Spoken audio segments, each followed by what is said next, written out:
جاتے ہیں کیونکہ بڑا گھر ہے، بچے خوب کماتے ہیں، پیسہ خوب آ رہا ہے. اور اس زمانے میں جہاں قبائلی زندگی لوگ جیتے تھے اس میں بیٹوں کی بڑی اہمیت تھی، بیٹیوں کی نہیں. قبیلہ ہوتا تھا، قبیلے کے ڈیفنس کے لیے مین پاور کی بہت ضرورت تھی اور پیسہ ہونا ضروری تھا. تو اس زمانے میں اگر بیٹے ہوتے تو خوش ہو جاتے ہیں، بیٹیاں ہوتی تو ایک لائبلٹی ہو جاتی، ذمہ داری بن جاتی ہے ان کو سنبھالنا. تو قبیلے کی سیکیورٹی کا معاملہ مردوں کے اوپر ہوا کرتا تھا، اور جتنے بیٹے ہوں اتنا اچھا. تو اس اعتبار سے وہاں دو قسم کے پاور تھے جو آج بھی ہیں، ایک مین پاور، دوسرا منی پاور. المال والبنون، مال اور بیٹے، زینت الحیات الدنیا، دنیا کی زندگی کی زینت ہے، دنیا کی زندگی کی زینت ہے. لیکن والباقیات الصالحات خیر عند ربک، لیکن باقی رہنے والی نیکیاں تیرے رب کے نزدیک زیادہ بہتر ہیں، ثواباً، بدلے کے اعتبار سے، ثواب کے اعتبار سے، وخیر عملا، اور امید باندھنے کے اعتبار سے زیادہ لائق چیز ہے. آدمی امید باندھتا ہے، اتنا بزنس میں لگایا ہے، اتنے سال میں اتنا ہو جائے گا، میں نے یہ چیز کمپنی کھولی ہے، اتنی ترقی میں اتنے دنوں میں کروں گا. آدمی دنیا میں امیدیں باندھتا ہے، رشتہ داروں سے کوئی اولاد سے باندھتا ہے کہ آج میں ان کو پڑھا رہا ہوں، ہائر ایجوکیشن ان کو دے رہا ہوں، کل جا کے جب میں ریٹائرڈ ہو جاؤں گا یا بزنس سے بیٹھ جاؤں گا، چلنے پھرنے لائق نہیں رہوں گا، یہی مجھ کو سنبھالیں گے اور آسانی سے میری زندگی کا آخری حصہ گزرے گا. تعلقات سے امیدیں ہوتی ہیں کہ میں یہاں دیتا ہوں، وہاں دیتا ہوں، وہاں دیتا ہوں، یہ منتری، وہ پولیس اور یہ لوگ، یہ سارے لوگ میرے کام آئیں گے جب میری ضرورت کا دن ہوگا. دنیا میں آدمی مختلف چیزوں سے امیدیں باندھتا ہے. ڈاکٹروں سے امید باندھتا ہے کہ ڈاکٹر اگر اچھا ہے تو کام بن جائے گا. ہر آدمی کسی نہ کسی سے امید باندھتا ہے. لیکن آخرت میں یہ چیزیں کیا کام آئیں گی؟ پیسہ کیا کام آئے گا؟ لوگ کیا کام آئیں گے؟ آخرت میں کیا کام آئے گا؟ اور اللہ کے نزدیک کس چیز کی زیادہ اہمیت ہے؟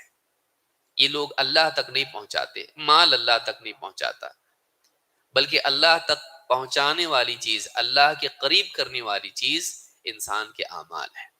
ایمان ان اعمال میں سب سے بڑا عمل ہے. ایمان و عمل کے بغیر آدمی اللہ کا مقرب نہیں بن سکتا، نہ آخرت میں کوئی مقام پا سکتا ہے، نہ اس کے لیے آخرت میں کوئی اچھی جگہ ہے. اسی لیے اللہ تعالیٰ فرماتا ہے وما اموالکم ولا اولادکم باللتی تقربکم عندنا زلفہ، تمہارے مال اور تمہاری اولاد تمہیں اللہ سے کچھ بھی قریب نہیں کرتے، ان کی بنیاد پر تم اللہ کے قریب کوئی اونچا مقام پاؤ نہیں. میرے بیٹے زیادہ ہے، مجھ کو اگلی صف میں جگہ ملنا چاہیے، نہیں. میں بہت پیسے والا ہوں، مجھے اللہ تعالیٰ اونچا مقام دینا چاہیے، نہیں. نہ مال نہ اولاد، ان کی بنیاد پر اللہ کا قرب نہیں ملتا، اللہ کی نزدیکی والا اونچا مقام نہیں ملتا ہے. پھر کس چیز سے ملتا ہے؟ فرمایا الا من آمن وعمل صالحا، ہاں مگر وہ شخص جو ایمان لایا اور اس نے نیک اعمال کیے. فاولئک لهم جزاء الضعف بما عملوا، تو یہ وہ لوگ ہیں ایمان لانے والے اور نیک عمل کرنے والے، یہ وہ لوگ ہیں جن کے لیے کئی گناہ کر کے ان کا بدلہ ان کو دیا جائے گا. ایک نیکی کی 10 گناہ سے لے کے 700 گناہ تک ثواب ملے گا. ایک نیکی، اللہ کا معاملہ ایسا ہے. فَلَهُمْ جَزَاءُ الضِّعْفِ بِمَا عَمِلُوا وَهُمْ فِي الْغُرَفَاتِ آمِنُونَ، اور وہ اونچے اونچے محلوں میں امن و امان کے ساتھ جئیں گے. آپ دیکھیے کتنی ساری چیزیں بیان کی جا رہی ہیں. نمبر 1، ان کے عمل کو کئی گنا کر کے دیا جائے گا، ملٹی پلائی ہوگا. دنیا میں آدمی بزنس میں ڈالتا ہے کیا؟ ملٹی پلائی ہونا چاہیے، اتنا کا اتنا ہی پڑا رہا، فیلئر ہے یہ. لیکن ایک آدمی سوچتا ہے آج اتنے ہیں لاکھ، کل اتنے کروڑ بچ جائیں گے. فَلَهُمْ جَزَاءُ الضِّعْفِ بِمَا عَمِلُوا، جو کچھ عمل دنیا میں انہوں نے کیے ان کے لیے جزا کیسی ہے؟ کئی گنا بڑھ کے. دوسرا وَهُمْ فِي الْغُرَفَاتِ، آدمی کو رہنے کی جگہ چاہیے، اللہ تعالیٰ اس کو جنت میں بسائے گا. ہائیسٹ لیول کی سوسائٹی ہے وہ.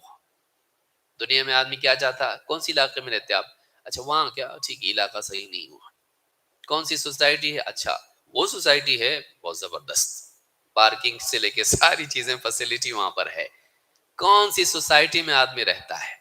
جنت سے بہتر کوئی سوسائٹی نہیں جس کا آدمی تصور کر سکے، اور اس کا تصور بھی نہیں کر سکتا کیونکہ وہ تصور سے بھی اوپر ہے. وہم فی الغرفات، اونچے اونچے محل ان کے ہوں گے، اونچے اونچے محلوں میں وہ اللہ تعالیٰ ان کو بسائے گا. اونچائی ان کے لیے ہوگی. دنیا میں اللہ کے لیے وہ جھکے، دنیا میں اللہ تعالیٰ کے لیے سجدے میں، اور دنیا میں اللہ کے لیے تواضع اختیار کی، اکڑ کو چھوڑ کے بندگی بنائی. آخرت میں اللہ عزت دے کے ان کو اونچا کرے گا، اونچے مقام پہ رہے گا، اونچے مقام پر ان کو رکھے گا. آمنون، تین، امن کے ساتھ رہیں گے. آدمی مالدار ہو جائے، دنیا میں مقام مل جائے، کبھی امن سے نہیں رہ پاتا. کیوں؟ اس لیے کہ کامیابی دشمن لاتی ہے، کامیابی دشمن پیدا کرتی ہے. جب آدمی انجانا ہوتا ہے، کوئی پہچاننے والا نہیں ہوتا ہے، پریشانیاں ہوتی ہیں. لیکن جب آدمی مقام پاتا ہے اور پیسہ اس کے پاس آتا ہے، اس کے پاس بہت کچھ آ جاتا ہے، اب اس کے دشمن بڑھ جاتے ہیں، حسد کرنے والے بڑھ جاتے ہیں.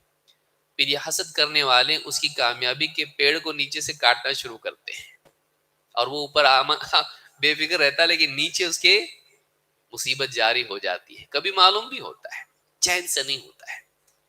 اس کو ہمیشہ اندر سے ڈر لگا رہتا ہے کہ میرے دشمن معلوم نے میرے خلاف کیا سازش کر رہے ہیں.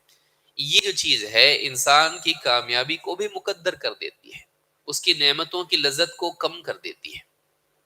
آخرت میں ایسا نہیں. ان لوگوں کو جنہوں نے دنیا میں اللہ کے حکموں کو پورا کیا، اللہ تعالیٰ ان کو ایسی جنت میں بسائے گا جس کے اندر کوئی ڈر نہیں، کوئی کانسپیریسی نہیں. جنت میں کوئی کانسپیریسی نہیں ہے، جنت میں کوئی سازش نہیں اس کے خلاف، اس کے کوئی دشمن نہیں ہوں گے. سب کے دلوں میں ایک دوسرے کے لیے محبت ہوگی. بلکہ دنیا میں اگر دو جنتی، دو لوگ جو جنت میں چلے گئے، دنیا میں اگر ان میں جھگڑا تھا، اللہ تعالیٰ اس کو بھی کلین کر دے گا، ان کے دلوں کو پاک صاف کر کے ان کو بھائی بنا دے گا. اس سے بھی ڈر نہیں ہوگا جس سے دنیا میں جھگڑا تھا. ایسی زندگی سے بہتر اور کیا چاہیے کہ جس کے اندر انسان کو تھوڑا کیا زیادہ ملا، جس کے اندر اس کو اچھی اونچی جگہ پر اللہ تعالیٰ رہنے کے لیے ٹھکانہ دے، اور پھر اس کو امن و امان میں رکھے. کبھی شفٹ کرنے کی ضرورت نہیں، کبھی کوئی ہجرت کرنے کی ضرورت نہیں، کبھی باہر نکالا نہیں جائے گا، کوئی دشمن آ کے حملہ نہیں کرے گا، کوئی پریشانی نہیں ہے. انسان یہ زندگی چاہتا ہے. دنیا میں وہ نہیں ہے، دنیا میں وہ نہیں ہے. کیوں؟ اس لیے کہ یہاں ہمیشہ رہنا نہیں ہے. لیکن انسان جاہل ہے، نادان ہے، وہ ہمیشہ اپنی موت کو بھول جاتا ہے، جس کو سب سے زیادہ یاد رکھنا چاہیے. موت کو بھولنا آدمی کے دل کو دنیا سے جوڑ دیتا ہے، آخرت سے کاٹ دیتا ہے، آخرت سے کاٹ دیتا ہے. جب دل آخرت سے منقطع ہو جاتا ہے تو آخرت کی تیاری میں سست ہو جاتا ہے. جب آخرت کی یاد نہیں ہوگی تو آخرت کی کوشش کہاں سے آئے گی زندگی میں؟ اور سامنے آخرت ہے نہیں، دنیا ہے. ظاہر بات ہے جو سامنے ہے وہ زیادہ اپنی طرف اٹریکٹ کرتا ہے، جو چھپا ہوا ہے وہ کیسے اٹریکٹ کرے گا؟ چھپا ہوا اٹریکٹ کرتا ہے جب دل کے اندر وہ چھپا ہوا نہ ہو، دل کے اندر اس کی یاد تازہ ہو، دل کے اندر ایمان قوی ہو. یہ ایمان کی قوت ہوتی ہے جو ایک انسان کو چھپی ہوئی آخرت کے لیے بھی عمل کرنے والا بناتی ہے. یہ ایمان کی کمزوری ہوتی ہے جو انسان کو دیکھنے کے بعد بھی معجزات کا انکار، نشانیوں کا انکار، عبرت لینے سے بے وقوفی کے ساتھ فرار، اس پہ انسان کو آمادہ کرتی ہے. دوسروں کو مرتا ہوا دیکھتا ہے لیکن پھر اس کی اپنی زندگی میں اپنی فکر نہیں آتی ہے. یہ جو چیز ہے یہ انسان کے لیے دنیا میں ایک بڑی مصیبت ہے. آخرت میں مال کام نہیں آئے گا، لوگ کام نہیں آئیں گے. آخرت میں لوگ بھاگیں گے. یوم یفر المرء من اخیہ وامہ وابیہ وصاحبتہ وبنیہ لکل امرئ منہم یومئذ شأن یغنیہ. اس دن آدمی اپنے بھائی سے بھاگے گا. یوم یفر المرء من اخیہ وامہ وابیہ، اپنی ماں سے، اپنے باپ سے بھاگے گا. وصاحبتہ وبنیہ، اپنی بیوی سے، اپنی اولاد سے بھاگے گا. ہر ایک ایسی مصیبت میں گرفتار ہوگا جو اس کو دوسروں سے مستغنی کر دے گی. تمہارا کہاں سوچوں میں اپنا سوچ رہا ہوں ابھی میں. میری مصیبت ہے، تمہارا کیا کر سکتا ہوں میں؟ کچھ نہیں کر سکتا تمہارا. جس دن کوئی کسی کے کام نہیں آئے گا اس دن انسان کا ایمان اور اس کے اعمال اس کے کام آئیں گے. لہذا انسان سب سے نادان انسان وہ ہے جو تعلقات اور دنیا کی ضرورتیں اس کے لیے اپنی آخرت کو برباد کرتے ہیں، اور وہ آخرت کے لیے توشہ جمع نہ کرے جو واقعی اس کے کام آنے والا ہے. آخرت کے لیے وہ چیز جمع نہ کرے جو واقعی اس کے کام آنے والی ہے. یہی وہ چیز ہے جس کی فکر انسان کو کرنی چاہیے کہ وہ ایک ایک کر کے نیکیاں جماتا چلا جائے، یہاں تک کہ آخرت میں جب اس کا نامہ اعمال کھولا جائے تو اس کی نیکیاں اس کی غلطیوں پر غالب آ جائیں، بلکہ اتنی نیکیاں ہوں کہ اس کو اونچے درجے کی جنت میں بسایا جائے. جیسی زندگی جیا دنیا میں، جس لیول کا دنیا میں تھا اس لیول کا آخرت میں ہوگا. دنیا میں اگر اعلیٰ زندگی گزارا اللہ کے اعتبار سے، اللہ کی میزان میں اچھا انسان ثابت ہوا، آخرت میں اس کو اونچی جنت ملے گی، کیونکہ جنت کے کئی مراتب ہیں. لہٰذا آخرت میں جنت کے اونچے مرتبے کو پانے کے لیے حسب و نسب نہیں ہے، اللہ کا بہت بڑا احسان ہے. کیوں؟ کیونکہ وہ ہماری چوائس نہیں ہے. کون سے رنگ کا ہوگا، کون سی قوم کا ہوگا اور کون سے خاندان میں پیدا ہوگا، ہماری چوائس نہیں ہے. اگر اس کی بنیاد پر اللہ تعالیٰ جنت رکھتا تو کیسے ہوتا ہے؟ عربوں کو اونچی جنت ملے گی، افریقہ والوں کو نیچی جنت ملے گی، انڈیا والوں کو کہیں کونے میں جگہ ملے گی. اگر ایسا ہوتا کیا ہوتا بتائیے؟ اگر اللہ چاہتا تو یہ بھی کر دیتا، جیسے دنیا میں اللہ تعالیٰ نے فیصلہ کر دیا آخرت میں بھی کر دیتا اللہ. لیکن اللہ تعالیٰ نے آخرت میں انسان کے لیے کوشش کا راستہ دنیا میں رکھا ہے، تو کوشش کر کے اس سے اچھی زندگی پا سکتا ہے آخرت میں. تیری مرضی، تیری چوائس، لیکن کوشش کرنا پڑے گا. اگر کوشش نہیں کرے گا تو جو چاہتا ہے تجھ کو ملے گا، عمل کے ذریعے سے، خالی چاہت کے ذریعے سے نہیں. خالی چاہت کے ذریعے سے کچھ نہیں ملتا ہے. لیس بامانیکم ولا امانی اہل الکتاب، اللہ نے فرمایا تمہاری چاہتوں سے بھی کچھ نہیں ہوتا اور اہل کتاب کی چاہتوں سے بھی کچھ نہیں ہوتا. خالی چاہتے اور تمنائیں کر کے تم کو مل جائے، ایسا نہیں ہوگا. من یعمل سوءا یجز بہ، جو آدمی برائی کرے گا اس کو اس کا بدلہ ملے گا.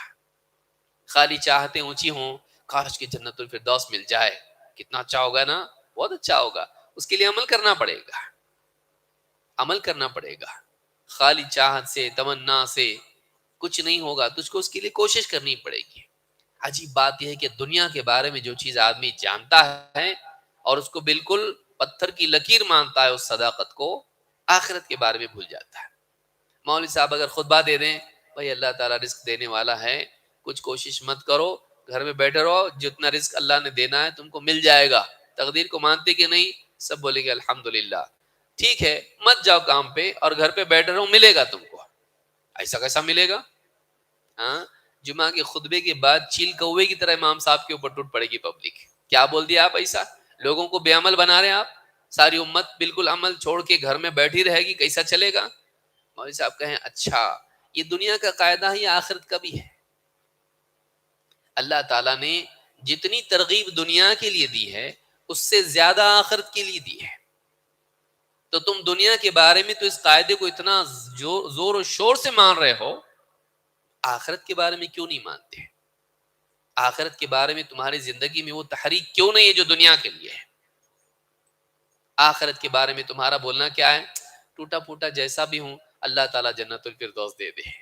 ایسا ہے، یہ کبھی نہیں ہوتا. ٹوٹی پھوٹی کوشش کر لوں گا دنیا میں، اللہ سے امید رکھتا ہوں کہ اللہ تعالیٰ دنیا میں رزق میں برکت دے گا. زیادہ محنت نہیں کروں گا، تھوڑا بہت کر لوں گا جتنا کرنا ہے، اللہ سے دعا کرتا رہوں گا. کوئی کرتا ہے ایسا؟ جان توڑ محنت کرتا ہے. کیوں؟ اس کو معلوم ہے کہ کوشش کے ذریعے ملتا ہے، آخرت میں نہیں. کیا قاعدہ؟ یعنی دنیا اتنی اعلیٰ ہے کہ بغیر کوشش کے نہیں ملتی، آخرت اتنی گھٹیا ہے کہ بغیر کوشش کے بھی اللہ دے دیتا ہے. یوں ہی پڑی ہوئی ہے، کوئی چیز گری پڑی آ کے لے جاؤ، کوئی لے رہا نہیں تو لے لو. ایسی آخرت ہے، ایسی جنت ہے. اللہ کے نبی صلی اللہ علیہ وسلم فرماتے ہیں الا ان سلعۃ اللہ الغالیہ، الا ان سلعۃ اللہ الجنہ، اللہ کا سودا بڑا مہنگا ہے.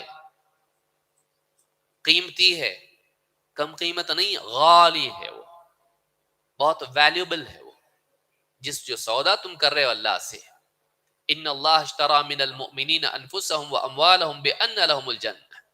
اللہ تعالیٰ نے ایمان والوں سے ان اللہ اشترى خرید لیا ہے، من المؤمنین ایمان والوں سے، اموالهم انفسهم واموالهم ان کی جانوں کو اور ان کے مالوں کو خرید لیا ہے، اور بدلے میں ان کے لیے جنت ہے.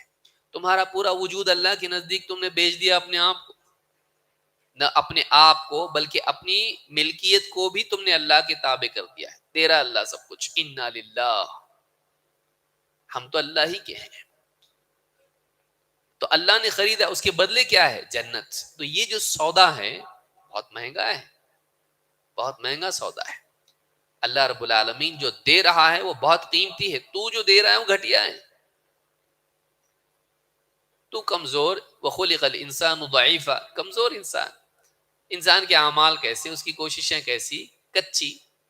ربنا لا تؤاخذنا ان نسینا او اخطانا، بار بار مانگ رہے اللہ سے ہم، اے اللہ ہم بھول جائیں، غلطی کر جائیں تو اللہ پکڑنا مت ہم کو. ہم ایسے لوگ ہیں، بھلکڑ قسم کے لوگ ہیں، بولتے ہیں ہم لوگ اور غلطیاں کرتے رہتے ہیں. اس کے ساتھ اللہ تعالی ہم سب کو قبول کرے ہماری نیکیوں کو. یہ اللہ رب العالمین کی شان ہے. اس پر شکر کرنا اور اپنے آپ کو اس جنت کے لائق بنانے کی کوشش کرنا، یہ بہت بڑی سعادت ہے انسان کے لیے. انسان کو اس کی فکر کرنا چاہیے. تو آخرت بہت قیمتی ہے، اس کے لیے عمل کرنا انسان کو قیمتی بناتا ہے. تو آخرت میں کتنا قیمتی ہے، اس کا فیصلہ اس بنیاد پر ہوگا کہ آخرت تیرے نزدیک کتنی قیمتی ہے. اور وہ کیسے معلوم پڑے گا؟ تیری کوشش آخرت کے لیے کتنی زیادہ ہے دنیا کے مقابلے میں. تو آخرت کی خاطر دنیا کا نقصان برداشت کرتا کہ نہیں؟ کہ دنیا کی خاطر آخرت کا نقصان کر لیتا؟ کیا تیری زندگی ہے؟ زندگی الفاظ سے زیادہ شور سے بولتی ہے. ہماری زندگیاں بولتی ہیں کہ ہم کیا کہاں دوڑ رہے ہیں، ہمارے نزدیک پرائیورٹیز کیا ہیں، ہمارے نزدیک قیمتی کیا ہے. ہم اپنی زندگی میں جھانک کے دیکھیں. الفاظ بھاپ بن کے اڑ جاتے ہیں، زندگی اصل ہے. ہم اپنی زندگیوں میں جھانک کے دیکھیں. اللہ تعالی ہم سب کو سمجھ عطا فرمائے. تو اللہ رب العالمین نے یہ بات کہی ہے کہ مال سے، اولاد سے اللہ کا تقرب نہیں ملتا، اللہ کا قرب ملتا ہے ایمان و عمل سے. تو ہم کو اس بات کی فکر کرنی چاہیے کہ ہم اپنی زندگی میں ایمان اور عمل کو لانے کی کوشش کریں. اللہ کے نبی صلی اللہ علیہ وسلم فرماتے ہیں الجنت اقرب الی احدکم من شراک نعلہ والنار مثل ذلك. امام البخاری نے اس کو روایت کیا ہے. کیا فرماتے ہیں؟ جنت تمہارے جوتے کے تسمے سے بھی زیادہ تم سے قریب ہے، اور جہنم کا معاملہ بھی ایسا ہی ہے. یعنی آدمی جھکا، جوتے کا لیس باندھ دیا، کتنا ٹائم لگا اور کتنا محنت کرنی پڑی، کتنا ایزی. جنت میں جانے کے لیے ایسے اعمال ہیں کہ آدمی وہ کر لیا، اللہ نے قبول کر لیا، جنت میں چلا گیا. جہنم کا معاملہ بھی ایسے ہی ہے. بعض گناہ ایسے ہیں جو بڑے آسان ہیں، آدمی کر لیا، لیکن اتنے سنگین ہیں کہ اس کی بنیاد پر آدمی ہمیشہ ہمیشہ کی جہنم میں بھی جا سکتا ہے. ایک کفریہ کلمہ بول دیا آدمی جہنم میں، ایک شرکیہ بات بول دیا مر گیا اسی پر.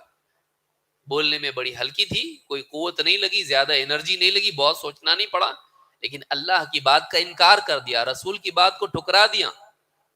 اتنی سی بات، ایک منٹ بھی نہیں لگا بولنے کے لیے، نہیں مانتا میں، کئی سیکنڈز، تھوڑے سے سیکنڈز میں، لیکن اس نے پوری زندگی کو تباہ کر دیا. سیدھا جہنم. ایک کلمہ آدمی کو جہنم میں لے جا سکتا ہے.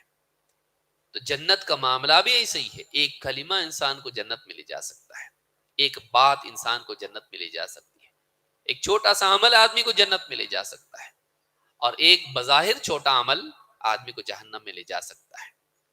ایک کتے کو پانی پلا کے ایک فاحشہ عورت جنتی بن سکتی ہے، اور ایک بلی کو باندھ کے رکھ کے اس کو مرنے دینے والی عورت یہ جہنمی ہو سکتی ہے.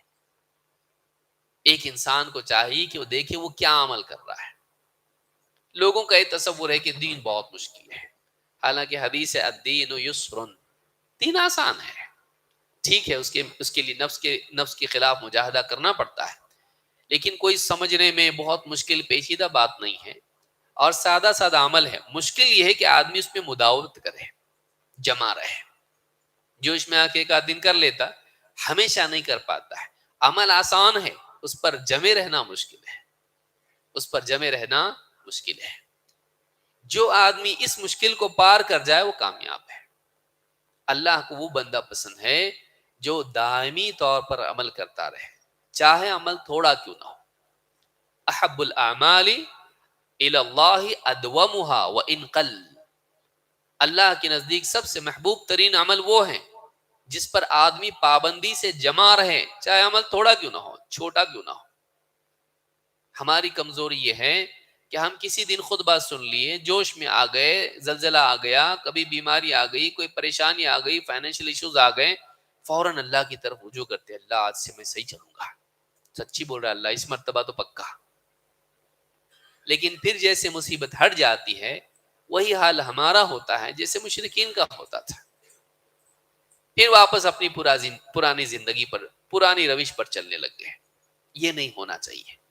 آدمی پابندی سے دینداری کو اپنائے رکھے، چاہے حالات کیسے بھی آئیں، موسم بدلیں، حالات بدلیں، وہ پابندی سے جمع رہے.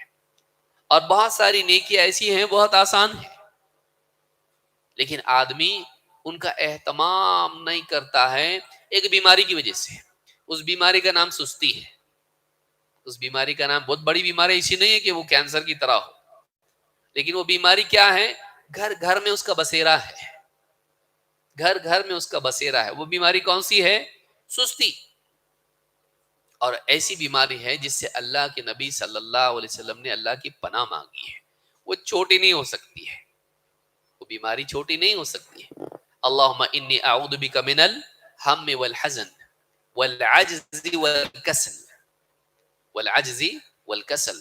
اللہ مجھے بچا لے، میں تیری پناہ مانگتا ہوں فکر سے، غم سے، اور عاجزی سے. ہیلپ لیسنس جس کو آپ کہیں، عاجزی، کچھ نہیں کر سکتا آدمی، کچھ بھی نہیں کر پاتا، عاجز ہو جانا، ہیلپ لیسنس.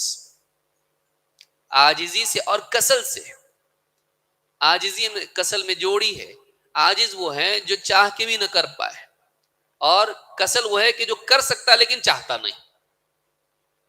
یہ اس کا بالکل الٹا ہے. عاجز کون ہے؟ جو کر ہی نہ سکے، چاہ کے بھی نہ کر سکے. بستر پر کوئی آدمی پڑا ہوا ہے، اٹھ کے بیٹھ ہی نہیں سکتا ہے، پیرالائسس اس کو ہوا ہے، چاہ کے بھی نہیں اٹھ سکتا ہے، عاجز ہے وہ. کسل کیا ہے؟ فجر کی اذان ہو رہی ہے، سن بھی رہا ہے، اب بھی اس نے بند کیا تھا الارم کہ فجر کی اذان ہو گئی، اور یہ سن رہا ہے، اٹھ سکتا ہے، لیکن کسل کی وجہ سے کیا ہے؟ بلینکٹ ہٹانے کی بجائے ڈال کے سو گیا، ایسے جیسے نہیں سنا. یہ کسل ہے، سستی. اور یہ بہت بڑی چیز ہے جو انسان کی ناکامی کا سبب بنتی ہے، چاہے دنیا کا معاملہ ہو یا آخرت کا. سستی. اور اس دور کی عام بیماری سستی ہے. آدمی بیٹھا رہے گا گھر کے اندر لیکن نماز کو نہیں آئے گا. کیوں؟ سستی کی وجہ سے. کوئی رکاوٹ نہیں، نہ بیوی بولی مت جاؤ، نہ کوئی کام ہے، نہ عاجز ہے، نہ بیمار ہے، نہ کوئی، نہ اس کو حیض آیا بیچارے کو، لیکن پھر بھی کیا ہے؟ نماز کو نہیں آئے گا. کیوں؟ سستی کی وجہ سے. کتنے لوگ ہیں. تو یہ سستی اگر نکل جائے انسان کی تو بہت ساری نیکی ایسی جو بڑی آسان ہیں اور ان کا ثواب بہت زیادہ ہے. ہو سکتا ہے ان میں سے کوئی ایک نیکی بھی اگر اللہ قبول کر لے اس کی نجات کا ذریعہ بن سکتا ہے. آپ بتائیے وہ اللہ کتنا رحیم ہے کہ جس نے ایک فاحشہ عورت کی مغفرت کر دی ایک انجان اجنبی کتے کو پانی پلانے کی وجہ سے، جس کو کسی نے دیکھا نہیں. بہت بڑا کارنامہ ہی ہے. کنویں میں اتر کے پانی لا کے اس کو دی، اس پہ رحم کھا کے اس کو پینے کے لیے پانی دی. تو آپ سوچئے اللہ ایسا ہے ہمارا، لیکن وہ نیکی قبول ہونا چاہیے. نیکی چھوٹی ہو لیکن اللہ خوش ہو جائے اس بندے سے. اللہ کا خوش ہونا مغفرت کا ذریعہ ہے. لہٰذا ہم اتنی نیکیاں کریں، کوئی نہ کوئی ایک نیکی ایسی ہماری ہو جائے جو ہمارا بیڑا پار ہو جائے. تو اس کے لیے آدمی کو کوشش کرتے رہنا چاہیے، اور جو چھوٹی چھوٹی نیکیاں ہیں ان کا اہتمام کرتے رہنا چاہیے. معلوم نہیں کس وجہ سے آدمی کی مغفرت ہو جائے، کون سی نیکی اللہ قبول کر لے۔ اس کے لیے کچھ نیکیاں ہیں جن کا ذکر ہم آج کے درس میں کریں گے۔ آسان ہے لیکن ثواب بہت اس کا عظیم الشان ہے۔ اگر آدمی اس کا اہتمام کرے ہو سکتا ہے اس کی مغفرت ہو جائے۔ اللہ رب العالمین مجھے بھی اور آپ سب کو ان نیکیوں کے اہتمام کی توفیق عطا فرمائے۔ سب سے پہلی چیز جو بڑی آسان ہے اور عام طور سے آدمی نہیں کر پاتا ہے وہ ہے نیت کرنا، اچھی نیت، نیکیوں کی نیت کرنا، بھلے آدمی کو موقع ملے یا نہ ملے، کیونکہ نیت کرنے کی وجہ سے اللہ کی طرف سے اس کے لیے ثواب حتمی ہو جاتا ہے۔ اللہ کے نبی صلی اللہ علیہ وسلم فرماتے ہیں انما الاعمال بالنیات وانما لکل امرئ ما نوی، اعمال کا مدار نیتوں پر ہے، یعنی عمل قبول ہوگا یا نہیں اس کا مدار نیت پر ہے۔ اگر اخلاص والی نیت ہوگی قبول ہوگا، ریاکاری دکھاوے کی نیت ہوگی قبول نہیں ہوگا۔ یہ وہ پہلا حصہ۔ دوسرا حصہ وانما لکل امرئ ما نوی، اور ہر ایک وہی پائے گا جس کی اس نے نیت کی، یعنی ہر ایک کو وہ ضرور ملے گا جس کی اس نے نیت کی۔ یعنی علماء فرماتے ہیں کہ اگر عمل نہیں بھی کر پایا، نیت اگر کیا تھا اس کا ثواب ملے گا اس کو۔ اگر نیت کیا تھا اور عمل کا موقع نہیں مل پایا تب بھی اس کو ثواب ملے گا۔ آدمی نیت کیا، مثال کے طور پر یہ بخاری مسلم کی حدیث ہے، اللہ کے نبی صلی اللہ علیہ وسلم فرماتے ہیں من اتی فراشہ وهو ينوي ان يقوم فيصلي من الليل، جو آدمی بستر پر آیا اور اس نے نیت کی کہ رات میں میں اٹھ کے تہجد کی نماز پڑھوں گا، نیت سچی تھی، چور نیت نہیں، سچی نیت۔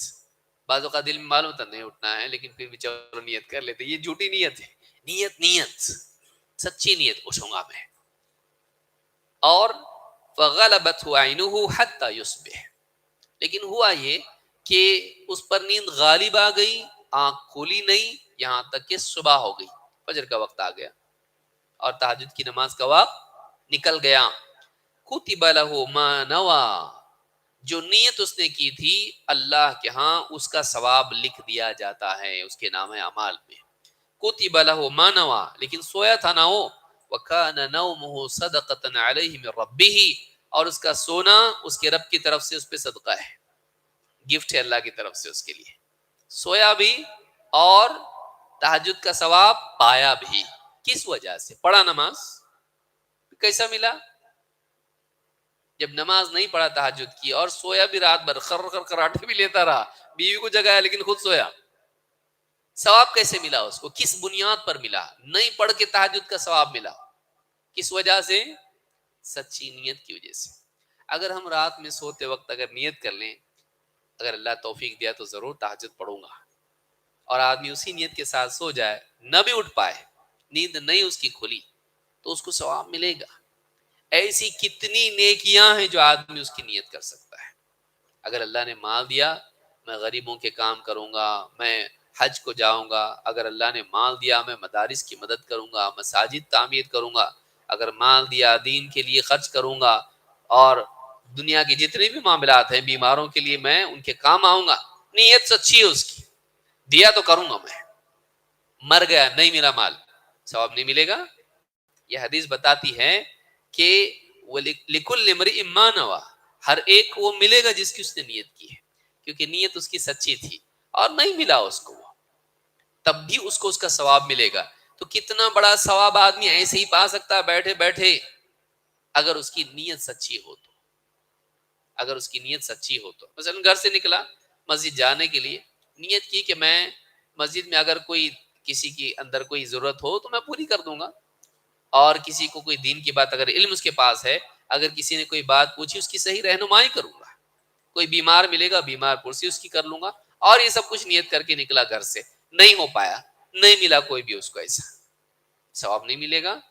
ملے گا ثواب اس کو، کیونکہ اس کی نیت سچی تھی۔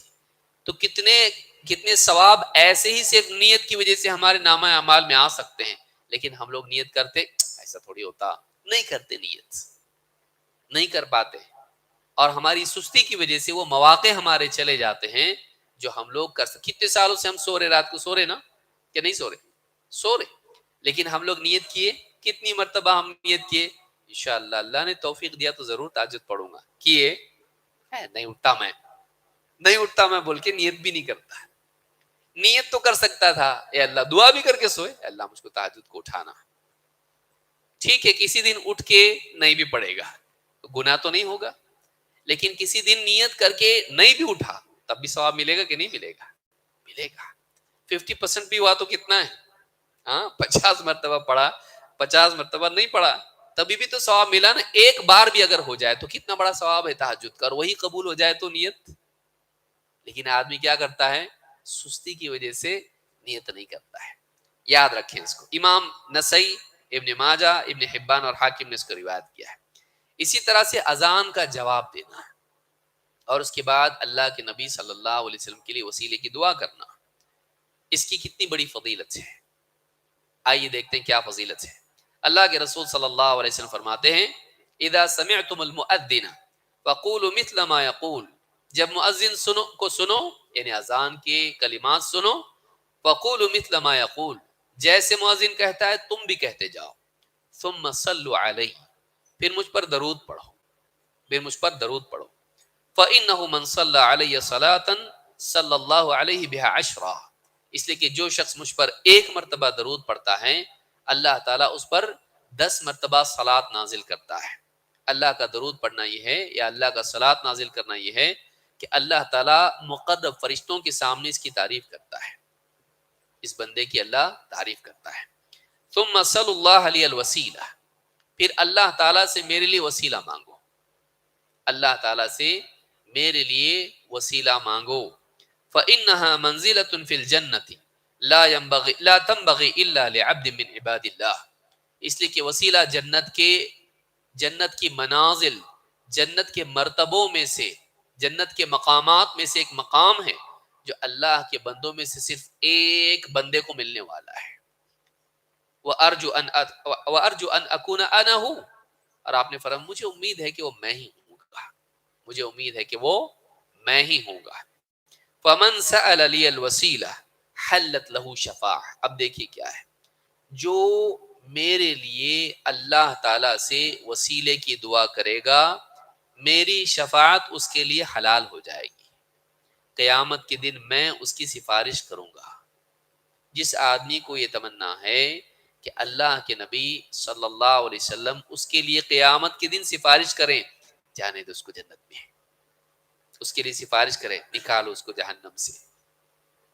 جو آدمی چاہتا ہے کہ رسول اکرم صلی اللہ علیہ وسلم اس کی شفاعت کرنے والے ہوں، اس کو چاہیے کہ دنیا میں وہ اللہ کے نبی صلی اللہ علیہ وسلم پر درود پڑھے اور آپ کے لیے وسیلے کی دعا کرے. تو 3 کام کرنا ہے اذان سن کے. 5 بار ہوتی ہے اذان. 1 اذان کے کلمات کو دہرانا، 2 نبی صلی اللہ علیہ وسلم پر درود پڑھنا، 3 آپ کے لیے وسیلے کی دعا کرنا ہے. وسیلے کی دعا کیسی ہے؟ یہ مسلم کی روایت ہے. وسیلے کی دعا کیا ہے؟ یہ بخاری کی حدیث میں ہے. آپ نے فرمایا من قال حين يسمع النداء، جو آدمی اذان سن کے کہیں اللهم رب هذه الدعوة التامة والصلاة القائمة آت محمدا الوسيلة والفضيلة وبعثه مقاما محمودا الذي وعدته.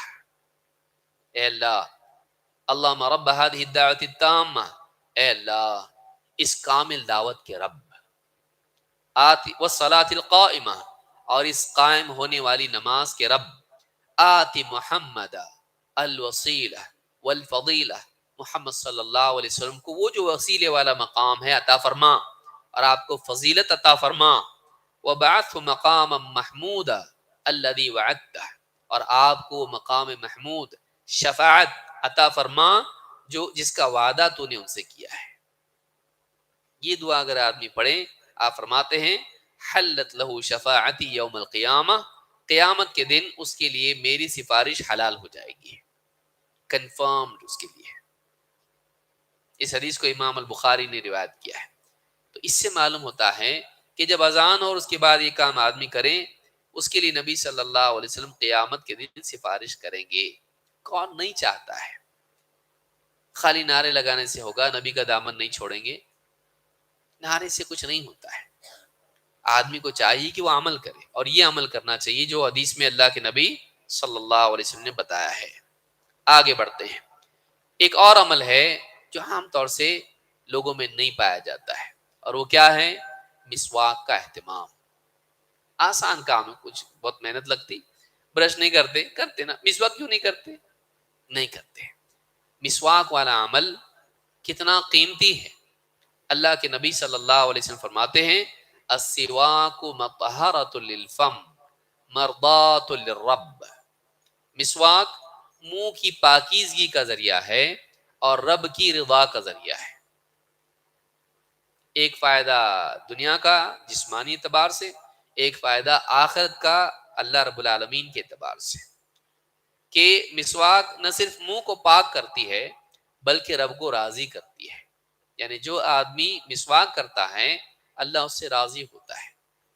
امام شوکانی اور بعض علماء کہتے ہیں اس میں کسی وقت کی کوئی قید نہیں ہے، جب بھی آدمی مسواک کرے اللہ تعالیٰ اس سے راضی ہوتا ہے، کیونکہ اللہ کو طہارت اور پاکیزگی پسند ہے۔ لہٰذا جو آدمی مسواک کرتا ہے، خصوصاً وضو سے پہلے، نماز سے پہلے، اللہ کے نبی صلی اللہ علیہ وسلم فرماتے ہیں کہ لولا ان اشق علی امتی لامرتهم بالسواک عند كل صلاۃ، اگر مجھے امت پر مشقت کا خوف نہیں ہوتا تو میں ہر نماز کے وقت ان کو مسواک کا حکم دیتا ہے۔ اس سے بھی معلوم ہوتا ہے کہ مسواک کی کتنی تاکید تھی اللہ کے نبی صلی اللہ علیہ وسلم کے ہاں۔ لیکن یہ عمل عام طور سے مفقود ہوتا جا رہا ہے، عام طور سے آدمی اس پر عمل نہیں کرتا ہے۔ اس کی فضیلت یہ حدیث امام احمد نے روایت کی ہے، اسی طرح سے امام النسائی، ابن حبان، حاکم، بیہقی اور ابن ماجہ سبھی نے اس کو روایت کیا ہے، اور حدیث صحیح ہے۔ ایک حدیث میں اس کی فضیلت معلوم ہوتی ہے کہ مسواک کے ساتھ نماز پڑھنے یا قرآن پڑھنے کی کتنی بڑی فضیلت ہے۔ اللہ کے رسول صلی اللہ علیہ وسلم فرماتے ہیں ان العبد اذا تسوک، بندہ جب مسواک کرتا ہے، ثم قام یصلی، پھر کھڑے ہو کر نماز پڑھتا ہے، قام الملک خلفہ، ایک فرشتہ اس کے پیچھے کھڑا ہو جاتا ہے۔ ایک بندہ جب مسواک کرتا ہے اور کھڑے ہو کے نماز پڑھتا ہے تو ایک فرشتہ اس کے پیچھے ہوتا ہے، وتسمع لقراءته فيدنو منه حتى يضع فاه على فيه، وہ اس کی قرأت سنتا رہتا ہے، قریب ہوتے یہاں تک کہ اپنا منہ، نورانی فرشتے اپنا منہ اس کے منہ پر رکھ دیتا ہے۔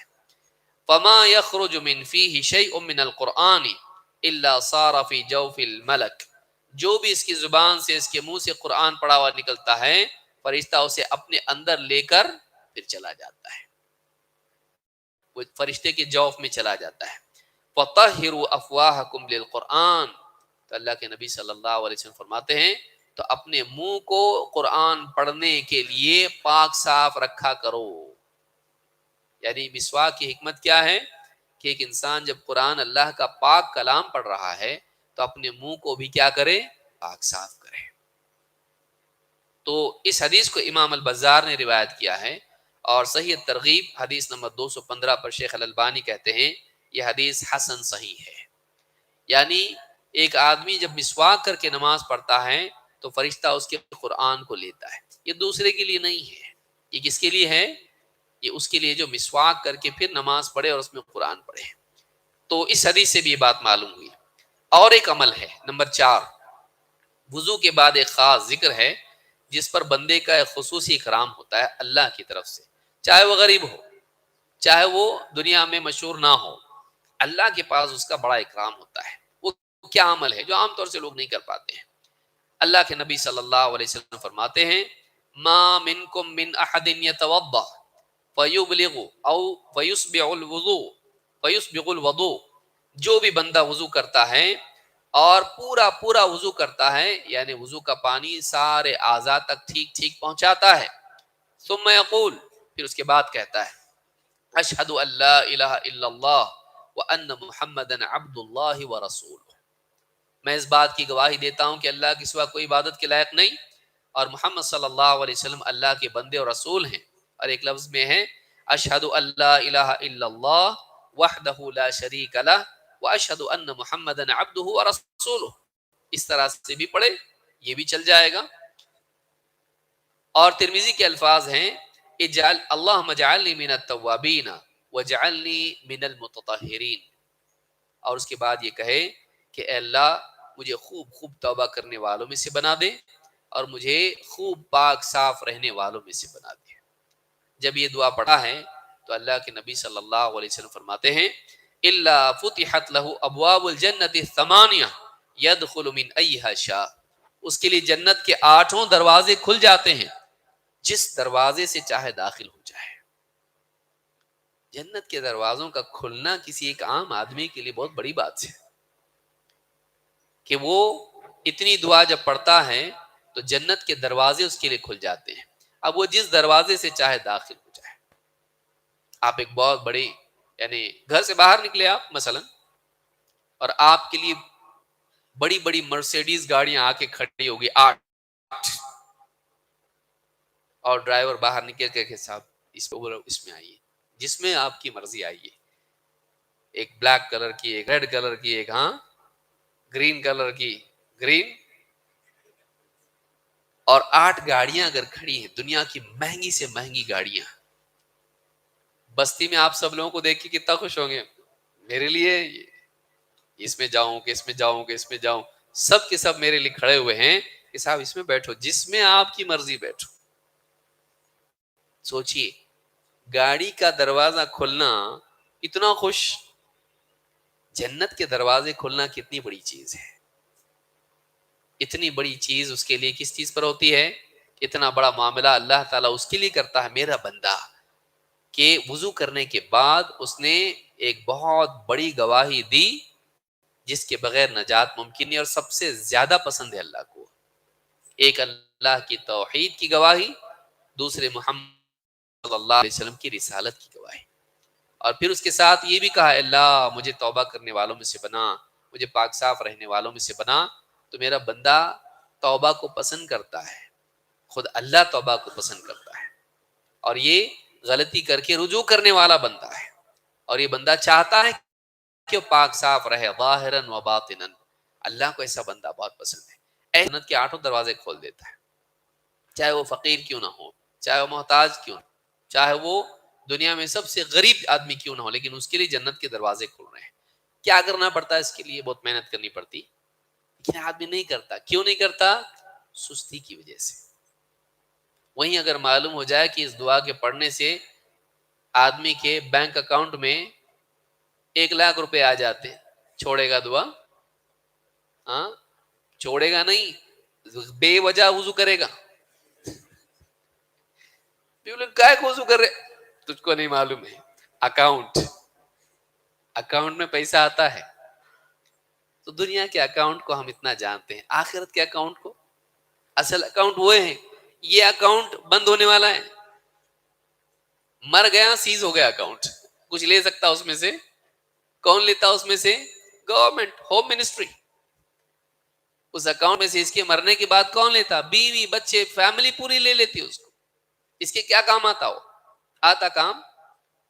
بولتی بیوی جا رہے لیکن کچھ لگا تو بولنا میں لا کے دیتی تم کو۔ قبر میں کچھ کام نہیں آتا ہے، آخرت میں کیا کام آئے گا؟ یہ نیکیاں آئیں گی کام، اور یہ اتنی آسان نیکیاں ہیں، اگر آدمی سچی نیت کرے تو یہ کچھ مشکل نہیں ہے۔ انسان کے لیے عزم کرنا نیکی کو آسان بنا دیتا ہے، لیکن آدمی چونکہ پکا ارادہ نہیں کر پاتا ہے، لہذا عمل کی توفیق بھی نہیں ملتی ہے۔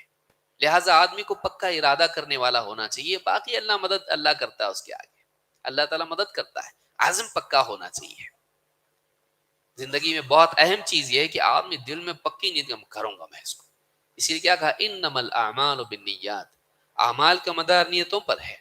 جیسی پکی نیت ہوگی عمل بھی آئے گا اس کے پیچھے، اگر نیت ہی کچی ہے تو عمل کہاں سے آتا ہے؟ عمل بھی کچا ہوگا۔ لہذا عزم ہونا چاہیے۔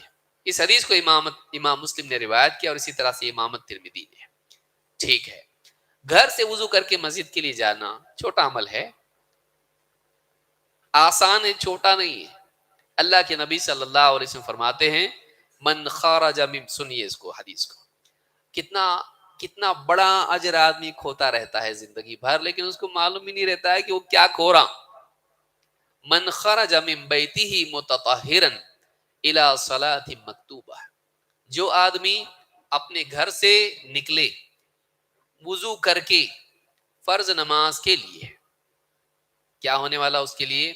فَأَجْرُهُ كَأَجْرِ الْحَاجِّ الْمُحْرِمِ، اس کا اجر ایسا ہے جیسے احرام باندھ کے آدمی حج کو جاتا ہے۔ زندگی نکل گئی۔ ایک آدمی گھر سے وضو کر کے مسجد جاتا ہے فرض نماز کے لیے، اس کا اجر ایسا ہے جیسے احرام باندھ کے حج کے لیے کوئی جا رہا ہو، نے روایت کیا ہے۔ اور صحیح ترغیب میں شیخ الالبانی کہتے ہیں کہ حدیث حسن درجے کی ہے، حدیث نمبر 320 پر ہے۔ کتنا بڑا ثواب ہے، کتنا بڑا ثواب ہے، لیکن آدمی نہیں کر پاتا ہے۔ دوڑا دوڑا آیا، کسی طرح سے وضو کیا، ٹخنے بھی سوکھے ہوئے ہیں، آگے نماز میں کھڑا ہو گیا، پھانپتا رہا، سارے لوگوں کی خوشبو کو خراب کیا۔ سکون سے گھر میں وضو کریں، وضو سے پہلے مسواک بھی کر لیا، پھر ایک ہی قدم چل کے مسجد کے لیے آیا، اور مسجد میں سکون سے پہلے آیا، اذان پہ آیا، کم از کم اذان کے ساتھ بعد میں آیا، جو بھی سنن تھی پڑھی، اس کے بعد میں نماز میں شریک ہوا، سکون سے نماز پڑھا۔ کتنا بڑا ثواب لے کے جا رہا ہوں، اس کا آنا ہی حاجی کی طرح ثواب مل رہا ہے اس کو۔ کوئی آدمی کہے گا اتنا بڑا ثواب ایسا تھوڑی ملتا، حج اتنا پیسہ خرچہ کر کے جاتے۔ امام ابن رجب رحمہ اللہ فرماتے ہیں اس طرح کی جتنی حدیثیں ہیں ان میں یاد یہ رکھنا چاہیے کہ جو اس کو مل رہا ہے وہ کتنے حج مل رہے ہیں؟ کتنے؟ ایک۔ لیکن جو حج کر رہا ہے اس کی گنتی کہاں سے شروع ہوتی؟ 10 سے۔ دونوں برابر ہو سکتے؟ بعض لوگ بولتے ہیں کہ وہ یہ کہ ہوا ہے نا، پھر حج کو نہیں جاؤں گا، میں وضو کر کے آتا رہوں گا زندگی بھر۔ نہیں، اولا تو یہ کہ جس پر فرض ہے اس کا ساقط نہیں ہوگا اس سے۔ دوسرے یہ کہ فرض نہ بھی ہو اور حج کرے آدمی، اس کو 10 سے شروع ہوتا ہے، اس کو صرف ایک ملتا، اور 10 سے اس کو شروع ہوتا، ختم نہیں ہوتا 10 پہ۔ الحسنۃ بعشر امثالها الى 700 ضعف الى اضعاف كثيرة، نیکی 10 گنا سے لے کے 700 گنا، بلکہ اس کے کئی گنا زیادہ اللہ تعالیٰ اس کو عطا کرتا ہے۔ تو جب آدمی ایک نیکی عملاً کرتا ہے، حج ہو یا نماز ہو یا کوئی بھی نیکی ہو، تو اس کو ایک 10 گنا سے 700 گنا تک یا پھر کئی گنا اور بھی بڑھا دیتا اللہ تعالیٰ۔ لیکن اس کو کتنا مل رہا؟ ایک مل رہا۔ تو یہ اور حاجی برابر ہے نہیں، وہ 10 گنا سے شروع ہو رہا ہے، یہ صرف ایک پر رکا ہوا ہے، لیکن اس کو مل رہا ہے۔ یہ کتنی بڑی خوش قسمتی ہے۔ کس چیز پہ مل رہا ہے؟ کون سا بہت پہاڑ ادھر سے ہمالیہ اٹھا کے اس کو کہیں اور رکھ دیا؟ اتنا آسان عمل ہے، لیکن آدمی یا تو نہیں جانتا یا تو لاپرواہی برتتا ہے اور اجر کھوتا رہتا ہے۔ تو ایک چیز یاد رکھنے کی ہے کہ گھر سے وضو کر کے نکلنا، پھر دین سیکھنے کی نیت سے مسجد جانا، دین کو سیکھنے کی نیت سے یا سکھانے کی نیت سے۔ اللہ تعالی ہم سب کے آنے کو، بولنے کو، سننے کو قبول فرمائے۔ یہ بھی اسی کے ضمن میں آتا ہے، بشرطے کی نیت خالص ہو۔ اگر اس نیت سے آدمی مسجد آیا، کیا فضیلت ہے؟ اللہ کے نبی صلی اللہ علیہ وسلم فرماتے ہیں من غدا الى المسجد لا يريد الا ان يتعلم خيرا او يعلمه، جو آدمی مسجد جائے اور اس کی نیت اس کے سوا اور کچھ نہیں تھی کہ وہ خیر کا علم حاصل کرے یا خیر کی تعلیم کسی کو دے۔ خیر کون سا؟ دین کا علم، دین کا علم سیکھیں یا سکھائیں، ایسا علم جو نفع بخش ہو، وہ خود حاصل کریں یا دوسروں کو سکھائے، یعنی معلم بھی آیا اس میں اور طالب علم بھی۔ کان لہ کاجر حاج تاما حجتہ، اس کا اجر ایسا ہے جیسے ایک کامل حج کرنے والے کا ثواب ہوتا ہے۔ خالی کیا کر رہا؟ وہ دینی درس میں آ رہا۔ کس نیت سے آ رہا؟ دین کی بات سیکھیں گے انشاءاللہ۔ اس نیت سے اگر وہ آدمی مسجد آتا ہے تو اس کو ایک کامل حج کا ثواب ملتا ہے۔ امام الطبرانی نے اس کو روایت کیا ہے، اور صحیح ترغیب میں حدیث نمبر 86 پر شیخ الالبانی کہتے ہیں کہ حدیث حسن صحیح ہے، یعنی ساری حدیث معتبر حدیثیں ہیں۔ کبھی کبھی اللہ تعالیٰ اتنا دیتا کہ اپنے کو بھروسہ بھی نہیں آتا نا، اتنا قصہ دے رہا اللہ تعالیٰ۔ ہم کنجوس ہیں، اللہ سخی ہے، اللہ کے پاس دینے کے لیے بہت ہے۔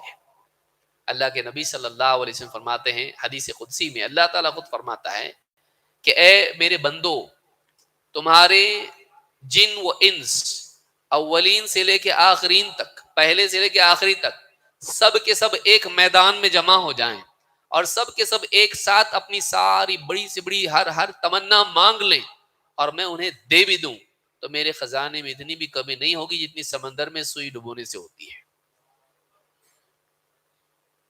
علماء کہتے ہیں یہ بھی سمجھانے کے لیے بولے، ورنہ اتنی بھی نہیں ہوتی۔ سمندر میں سوئی ڈبو کے نکالے، کیا کم ہوتا؟ اور یہ کم ہو جائے گا پانی، بولتا کوئی آدمی ایسا نہیں بولتا۔ اللہ کے خزانے میں اس سے بھی کمی نہیں ہوتی، اتنی بھی نہیں ہوتی ہے کہ اللہ تعالیٰ جو چاہے پیدا کر سکتا ہے، تو کمی کہاں سے ہوگی؟ اور اتنا ہے آلریڈی اللہ کے پاس، یہ نہیں کہ ان پروڈکشن ہے، اللہ کے پاس اتنا ہے آلریڈی۔ جنت اللہ نے تیار کر کے رکھ دی ہے، اعدت للمتقین، تیار کر کے رکھ دی ہے متقین کے لیے اللہ نے جنت، ریڈی، ایک دم ریڈی۔ اسی لیے تو رمضان میں دروازے کھولے جاتے ہیں اس کے، نہیں رہتی کیا ہے؟ بنیں گی، جائیں گے جنت میں دیکھیں گے، بنی ہوئی ریڈی ایک دم، اور اس میں وہ ساری نعمتیں موجود ہیں، ایک دم اچھے پھل، وہاں کے پانی، باغات، اور وہاں کا گوشت، اور سب کچھ وہاں کتنا اچھا لگ رہا ہے۔ دیکھو کس کے لیے ہے؟ ان کے لیے جو اس کے لیے عمل کرے، ان کے لیے جو اس کے لیے عمل کرے۔ کوئی گری پڑی چیز نہیں جنت، نعوذ باللہ کہ کسی کو بھی اللہ دے دے، عمل کر ملے گی، کوشش تو کر، اس کے لیے کوشش کر۔ تو اس حدیث سے بات معلوم ہوتی ہے کہ دینی مجالس میں آنا چاہیے۔ آن لائن سن لیں گے، بعد میں ویڈیو دیکھ لیں گے، کب اپلوڈ ہو رہا ذرا ڈیٹ تو بتاؤ۔ کام چور لوگ ہیں ہم لوگ اور ہم لوگ کرکٹ میچ دیکھیں گے اور فٹ بال، ایک اس کی میچ نہیں چھوڑیں گے ہم لوگ، یہاں سے لے کے گیند وہ بھاگ رہا، وہاں سے لے کے یہاں بھاگ رہا، بس وہ گھنٹوں دیکھتے بیٹھتے ہم لوگ۔ ہاں، فرسٹ ہاف ہے، سیکنڈ ہاف ہے، اس نے کتنے پورے ریکارڈ بھی رکھتے اپنے۔ کیا کام آئے گا یہ قرۃ القدم؟ کیا کام آئے گا یہ؟ لیکن آدمی دینی مجالس میں اتنا وقت بیٹھنے کو تیار نہیں ہے۔ ہاں، اس کا بس چلے تو فارورڈ کر دے مقرر کو، ہاں، ایک بھی اس میں بھی ڈھنگ کا نہیں ہے نا، اس میں بھی ایماندار نہیں ہے۔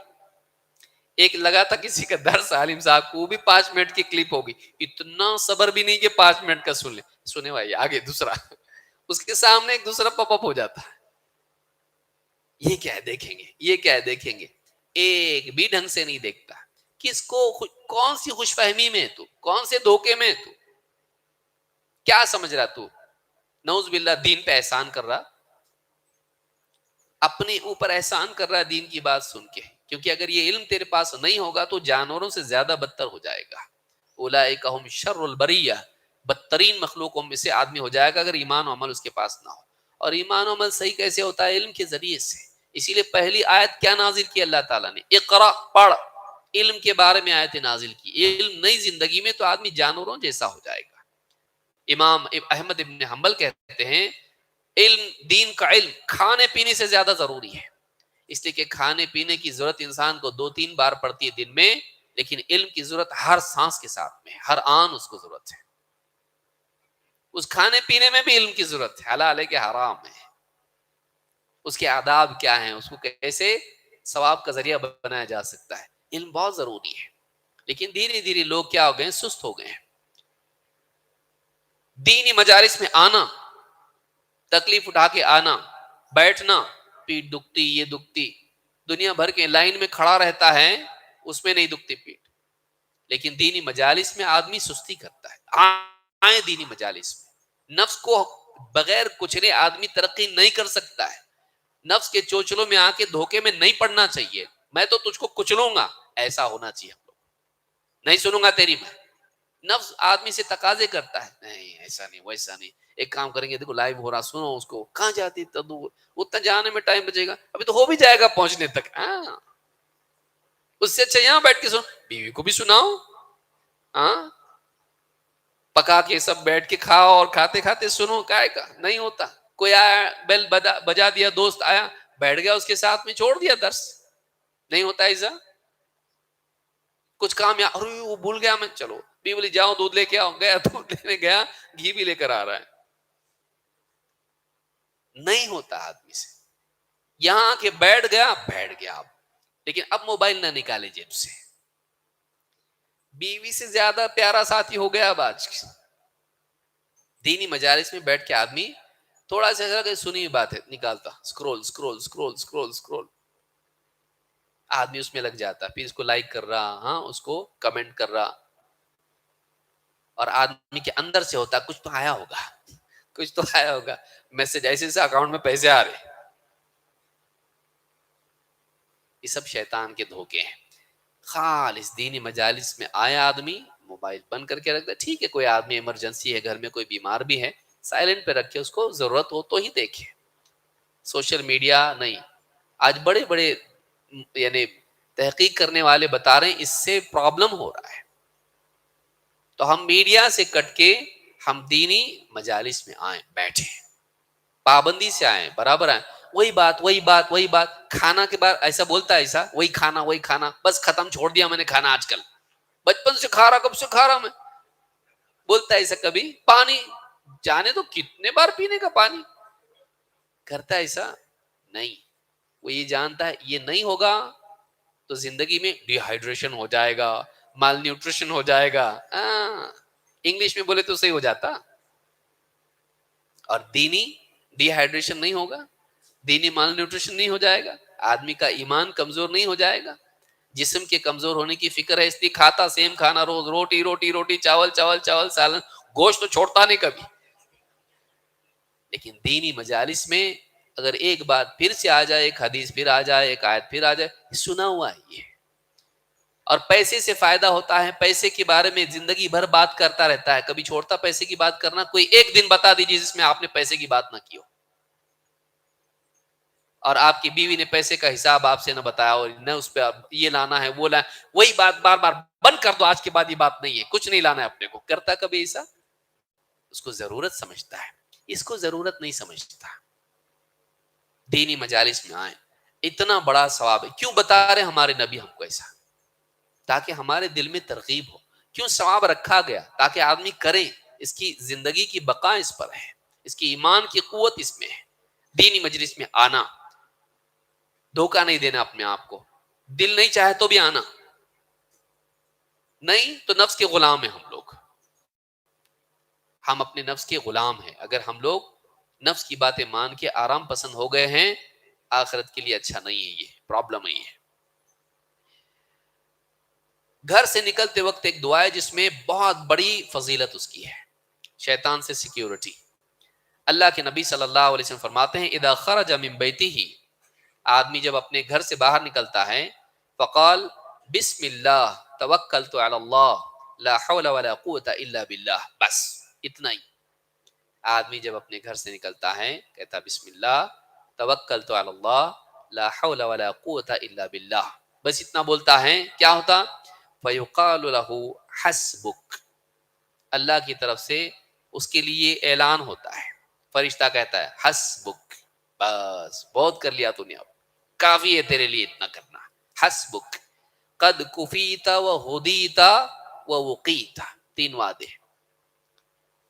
قد کفیت، تیری کفایت کر دی گئی، اللہ تیرے لیے کافی ہو گیا. قد کفیت، جو بھی کام کرے گا اللہ تیرے لیے مدد کے طور پر کافی ہو جائے گا. قد کفیت و ہدیت، اور تجھ کو رہنمائی مل گئی، گائیڈنس اللہ کا تیرے لیے شور ہو گیا. اور وقیت، اور تیری سیکیورٹی کر دی گئی. تین چیزیں کتنی امپورٹنٹ ہے آپ دیکھیے، کفیتا، خدیتا، وقیتا، تین چیزیں ہیں. آپ اس کو سوچیں کبھی. ایک انسان کو چاہیے دنیا میں گائیڈنس، کہاں جاؤں، کون سے بزنس میں انویسٹ کروں، کیا کروں، کس کے پاس جاؤں، کیسا بولوں، گائیڈنس چاہیے، گائیڈنس ملے گا. لیکن نہیں آتا میرے کو کرنے، اللہ تیری مدد کرے گا، کافی ہو جائے گا تیرے لیے، تیری کمی کو کی بھرپائی اللہ کرے گا. ایک علم ملے گا، دوسرا سپورٹ ملے گا. لیکن اگر ایسا ہوا تو رکاوٹیں بھی ہیں، اللہ تیرے لیے حفاظت بن جائے گا. رہنمائی، مدد اور حفاظت. چوتھا بتائیے کیا چاہیے آپ کو؟ چوتھا ہے اس میں کچھ؟ تین چیزیں مل رہی ہیں اس کو، اور تینوں کافی اس کے لیے ہے. اتنا سا بولنے پر اس کے لیے اللہ کی رہنمائی، اللہ تعالیٰ کی کفایت اور اللہ کی حفاظت، تینوں چیزیں اس کو ملتی ہے. اور آپ فرماتے ہیں فَيَلْقَ الشَّيْطَانُ شَيْطَانًا آخر. اب رستے میں سب شیطانہ رہتے نا, ایک شیطان دوسرے شیطان کو مل کے بولتا, کیا بولتا؟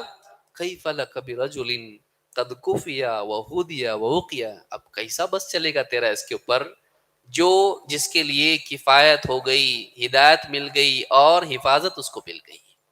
اب کیا چلنے والا تیرا اس کے اوپر؟ یعنی آپس میں وہ بھی ٹویٹ کرتے ایک دوسرے کو ایک دوسرے کے ساتھ میں ڈسکس کرتے وہ لوگ.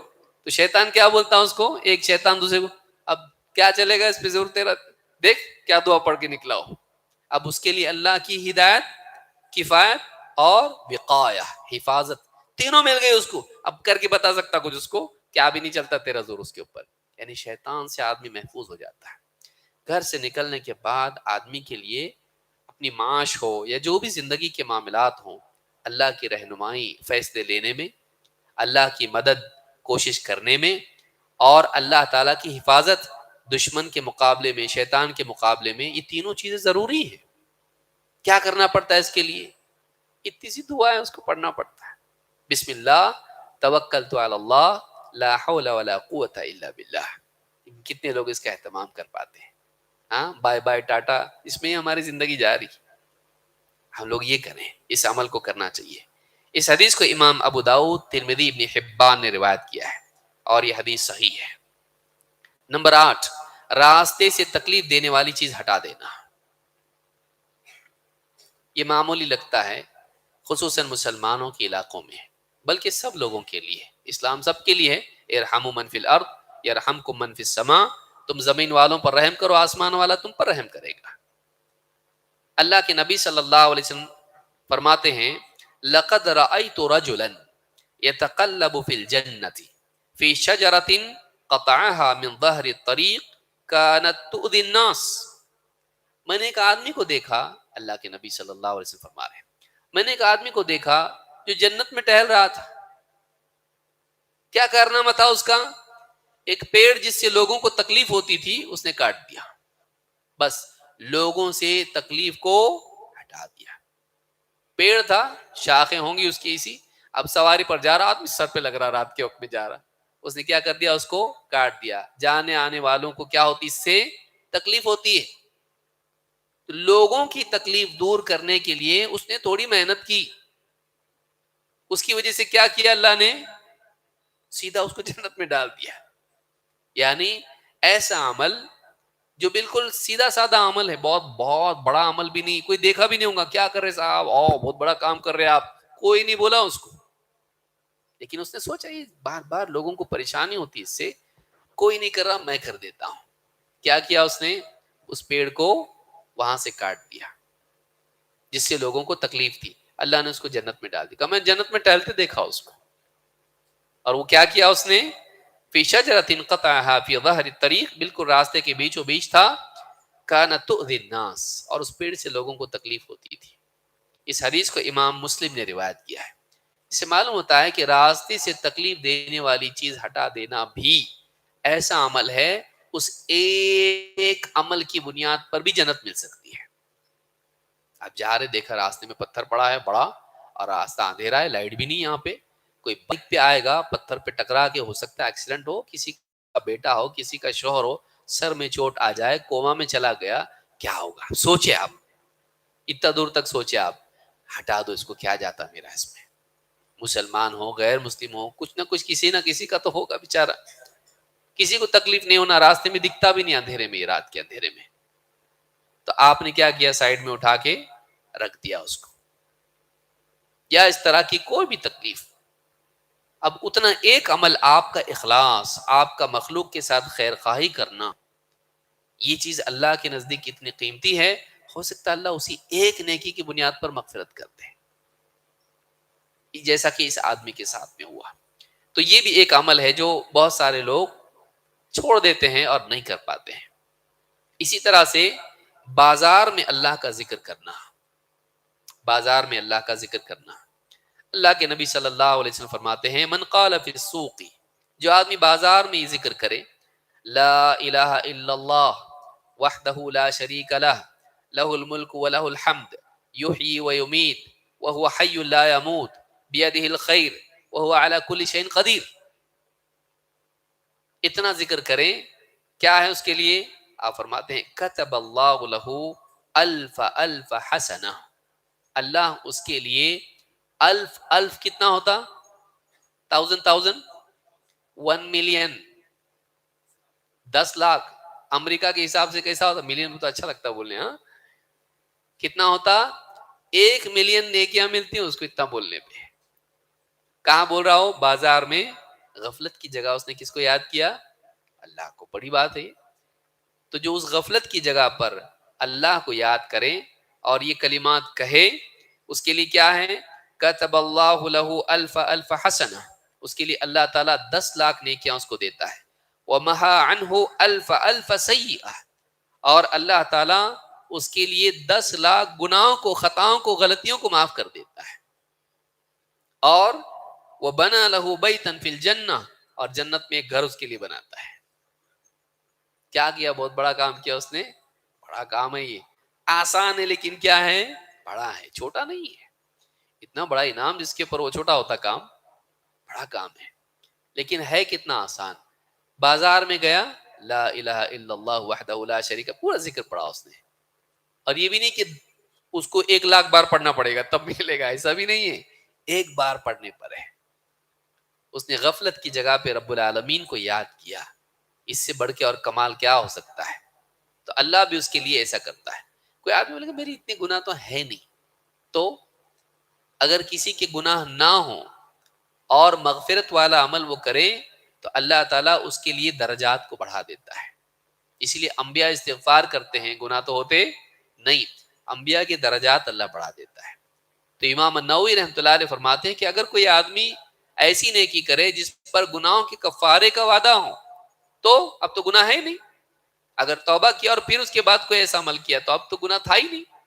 تو کیا ہوگا؟ کہا کہ اس کے لیے درجات اس کے اونچے کیے جائیں گے. تو ایک آدمی کو یاد رکھنا چاہیے کہ یہ اتنا چھوٹا ذکر ہے لیکن اتنی بڑی فضیلت اس کی ہے. امام احمد، ترمذی، ابن ماجہ اور حاکم نے اس کو روایت کیا اور حسن حدیث ہے. تسبیح، تحمید، تکبیر اور تحلیل، یہ 4 چیزیں ہیں. سبحان اللہ، الحمدللہ، لا الہ الا اللہ، اللہ اکبر. ان کی فضیلت کیا ہے؟ ابو ہریرہ رضی اللہ تعالیٰ کہتے ہیں ان رسول اللہ صلی اللہ علیہ وسلم مر به وهو يغرس غرسا. کہتے کہ میں باغ میں یا کہیں پودے لگا رہا تھا اور اللہ کے نبی صلی اللہ علیہ وسلم وہاں سے گزرے. فقال یا ابا ہریرہ ما الذی تغرس. کہا ابو ہریرہ کیا بو رہے ہو، کیا پودے لگا رہے ہو؟ قلت غراسا لی، میرا اپنا ایک باغ ہے یا جو بھی چھوٹا سا، اس میں کچھ لگا رہا ہوں پودے. قال الا ادلک علی غراس خیر لک من هذا. کہا ابو ہریرہ تجھ کو اس سے بہتر پیڑ لگانا بتاؤں، اس سے اچھا باغ بتاؤں؟ قال بلا یا رسول اللہ. کہا اللہ کے رسول ضرور بتائیے. قال قل سبحان اللہ والحمد للہ ولا الہ الا اللہ واللہ اکبر یغرس لک بکل واحدۃ شجرۃ فی الجنہ. کہا یہ کہہ سبحان اللہ، الحمد للہ، لا الہ الا اللہ، واللہ اکبر. کتنے ہوئے کلمے؟ 4. ہر ایک کے بدلے تیرے لیے جنت میں ایک پیڑ لگے گا. جنت کے پیڑ کیسے ہیں؟ اس کا تنا سونے کا ہے اور اس کے پھل کیسے ہیں؟ سڑا پھل رہے گا اس پہ کوئی، بلکہ بعض سلف نے کہا کہ جنت کا پیڑ ایسا ہوگا آدمی کھڑا ہو تو اس کے حساب سے پھل ہوگا، بیٹھا ہوا ہو تو اس کے لیے ویسا جھک جائے گا، اور لیٹا ہوا تو اس کے لیے اور ایسا جھک جائے گا. یعنی یہ نہیں کہ پیڑ سے پھل توڑنے کے لیے اس کو تھوڑی تکلیف ہوگی، اٹھ کے بیٹھو پھر اس کے بعد توڑو، پیڑ پہ چڑھو، گرا برا تو کچھ کچھ نہیں. جیسی اس کی چاہت ہوگی اس کے لیے پیڑ جھک جائے گا. اور اتنے خوبصورت پیڑ ہوں گے وہاں پہ، ان کا تنا بالکل سونے کا ہوگا. تو یہ جو پیڑ ہیں یہ جنت کا ہر مرتبہ جب بھی سبحان اللہ، الحمدللہ، لا الہ الا اللہ، اللہ کہتا ہے ایک پیڑ اس کا لگتا ہے. یعنی اس کی جنت اتنی خوبصورت ہو جا رہی ہے. تو اس کے لیے جتنا آدمی بولے کم ہے. اس کو جتنا چاہیے کرو. امام ابن ماجہ اور حاکم نے اس کو روایت کیا ہے، اور صحیح الجامع صغیر میں شیخ الالبانی کہتے ہیں کہ حدیث صحیح ہے. اسی طرح سے اللہ کے نبی صلی اللہ علیہ وسلم فرماتے ہیں من سبح اللہ فی دبر کل صلاۃ ثلاثا وثلاثین، جو آدمی ہر نماز کے بعد 33 مرتبہ یہ ذکر کرے، کیا؟ سبح یعنی تسبیح کہے، وحمد اللہ ثلاثا وثلاثین، اور اللہ کی حمد کرے 33 مرتبہ، وکبر اللہ ثلاثا وثلاثین، اور 33 مرتبہ تکبیر کہے، سبحان اللہ، الحمدللہ، اللہ اکبر، 33 کتنے ہوئے؟ 99. وقال تمام المئہ، اور 100 کو پورا کرتے ہوئے کہے لا الہ الا اللہ وحدہ لا شریک لہ لہ الملک ولہ الحمد وہو علی کل شیء قدیر. اگر اس طرح سے 100 پورے کرے، آپ فرماتے ہیں غفرت خطایاہ وان کانت مثل زبد البحر، اس کی خطائیں ساری کی ساری معاف ہو جاتی ہیں، چاہے وہ سمندر کے جھاگ کے برابر کیوں نہ ہو. اتنی غلطیاں ہوں، سمندر کتنا بڑا ہے، پورے سمندر پہ جھاگ آ جائے، اتنا جھاگ جو ہوتا ہے، اتنی غلطیاں اس نے کر لی ہوں، تب بھی اللہ تعالیٰ ان کی مغفرت کر دے گا، اگر یہ 100 مرتبہ. کب؟ نمازوں کے بعد، یعنی فرض نمازوں کے بعد 33 اور پھر ایک مرتبہ لا الہ الا اللہ وحدہ لا شریک لہ لہ الملک ولہ الحمد وہو علی کل شیء قدیر. بس کتنا ٹائم لگتا ہے اس کے لیے؟ مشکل سے 5 منٹ، لیکن اس میں اتنا بڑا ثواب ہے. اگر گناہ نہ ہو تو پھر درجات بڑے ہوتے ہیں، اس کے نیکیاں اس کو اس کے بدلے ملتی ہیں. کیوں نہ جمائیں آدمی؟ یہی بات جو نیکیوں کی اگر پیسوں کی ہوتی تو سوچیے، اتنا پیسہ انسان کو ملے گا، کون عمل چھوڑتا ہے اس کو؟ اس بات کی علامت ہے کہ ہماری نگاہ میں واقعی پیسے کی قیمت نیکیوں سے زیادہ ہے. امام مسلم نے اس کو روایت کیا ہے. اسی طرح سے اللہ کے نبی صلی اللہ علیہ وسلم فرماتے ہیں من قال سبحان اللہ وبحمدہ فی یوم 100 مرہ، جو آدمی ایک دن میں سبحان اللہ وبحمدہ 100 بار پڑھے، سبحان اللہ وبحمدہ، ہم اللہ کی پاکی بیان کرتے ہیں اس کی حمد کے ساتھ، وہ سارے عیوب سے پاک ہے اور ساری خوبیوں والا ہے. یہ کلمات کتنی بار کہیں؟ 100 بار. حطت خطایاہ وان کانت مثل زبد البحر، اس کی ساری خطائیں معاف ہو جاتی ہیں، چاہے وہ سمندر کے جھاگ کے برابر ہی کیوں نہ ہو. اس حدیث کو امام البخاری نے اور امام مسلم دونوں نے روایت کیا ہے. یہ حدیث متفق علیہ ہے، صحیح ترین حدیثوں میں سے یہ ہے. تو 100 مرتبہ آدمی کہے. اب اس سے معلوم ہوتا ہے، علماء امام نووی کہتے ہیں اس میں یہ نہیں کہ صبح کہے شام کہے، کہا کہ دن بھر میں بانٹ کے پڑے لے گا، 20 پڑھا پھر 30 پڑھا پھر 40 پڑھا، اس طرح سے آدمی اگر 10 پڑھا، اس طرح سے 100 کر دیا چلے گا. لیکن کہا کہ بہتر یہ کہ شروع میں ہی کہہ دے، معلوم نہیں بعد میں زندگی رہے گی نہیں رہے گی، موقع رہے گا نہیں رہے گا، بھول جائے گا، مشغولیت ہو جائے گی. تو آدمی ایک دن میں 100 بار اگر کہے تو اس کے ذریعے سے اتنی بڑی فضیلت ملتی ہے. اسی طرح سے آپ دیکھیں سنن رواتب، دن بھر میں 12 رکعتیں پڑھنا، فجر کی 2، ظہر سے پہلے 4، ظہر کے بعد 2، مغرب کے بعد 2، عشاء کے بعد 2، کتنے ہوئے؟ 12 رکعتیں. فجر سے پہلے 2، ظہر سے پہلے 2، 4 اور بعد میں 2، 6 اور 2، 8، مغرب سے کے بعد 2 اور عشاء کے بعد 2، 4، 2 ملا کے کتنی ہوئی؟ 4، یعنی کل ملا کے 12 رکعتیں. من ثابر علی 12 رکعۃ من السنہ، آپ فرماتے ہیں کہ جو سنت کی 12 رکعتوں کا اہتمام کرے، کبھی کبھار پڑھ لے نہیں، ثابر پابندی سے پڑھتا رہے، بن اللہ لہ بیتا فی الجنہ، اللہ تعالیٰ اس کے لیے جنت میں ایک گھر بناتا ہے. 4 رکعات قبل الظہر، ظہر سے پہلے 4 رکعت، ورکعتین بعدہا، اور 2 رکعتیں اس کے بعد، ورکعتین بعد المغرب، مغرب کے بعد 2 رکعتیں، ورکعتین بعد العشاء، عشاء کے بعد 2 رکعتیں، ورکعتین قبل الفجر، اور فجر سے پہلے 2 رکعتیں. جو ان نمازوں کا اہتمام کریں، ایک خاص قسم کا گھر اللہ تعالیٰ جنت میں اس کے لیے بناتا ہے. جس کو وہ گھر چاہیے وہ آدمی اس کا اہتمام کرے. اگر آدمی کو کہا جائے یہاں پہ 4 BHK ملنے والا ہے، 4 BHK 2 BHK بھی ملے اگر آدمی کو، تو یہ آدمی پابندی سے عمل نہیں کرے گا. کوئی آدمی بول اتنا اہتمام کرو 1 سال تک تم کو ریڈی مل جائے گا، بنا رہا ہوں میں ایک، خالی تم نے کرنا ہے 12 رکعتیں روزانہ پڑھنا ہے، تم کو 4 BHK ملے گا. کون نہیں کرے گا؟ لائن لگا کے لوگ کریں گے، لائن لگا کے لوگ کریں گے. امام الترمذی، نسائی اور ابن ماجہ نے اس کو روایت کیا ہے، اور مسلم میں بھی الفاظ کے فرق کے ساتھ یہ روایت موجود ہے. اسی طرح سے طلوع شمس کے بعد 2 رکعتیں پڑھنا. آدمی فرض نماز پڑھے فجر کی، بیٹھا رہے جگہ پر، ذکر کرے، علمی مجلس میں بیٹھے، جو بھی ہو، اور اس کے بعد میں سورج نکلنے کے بعد جب پورا نکل جائے سورج، تو اس کے بعد میں 2 رکعتیں پڑھے. کیا فضیلت اس کی ہے؟